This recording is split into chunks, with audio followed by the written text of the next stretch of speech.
This is a big one. Things happen because of conditions. This is a story, but it's a good story, right? Conditions make something possible. Circumstances make something possible. And let's say you nodded in recognition that you can see what I was saying, right? Now for you to be able to have nodded your head means that a whole lot of conditions had to be present. Because if we start at this end, you're here and you heard something that you agreed with. Right? They're the obvious conditions.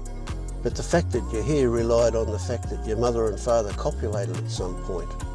And the fact that they're here relied on the fact that some cavemen somewhere or other did the same thing. And the fact that they were there relied on the fact that they had food to eat and they were healthy enough to reproduce.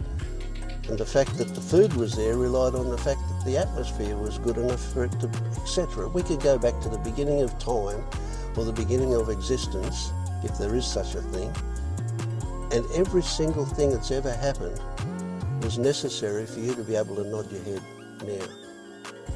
If any of those things were different, this would be different.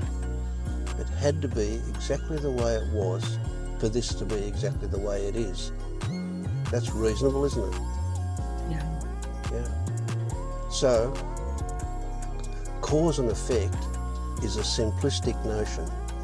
Now, we've been taught that one or two things can cause something else to happen, but that just simply ignores the infinite number of other things that those two things rested on. They couldn't happen without it, you know. So, if you accept that whatever you take credit for doing relied on an infinite number of circumstances and conditions to happen, all of a sudden you go, well, you know, I can't take credit for doing that. It just happened. Does that make sense?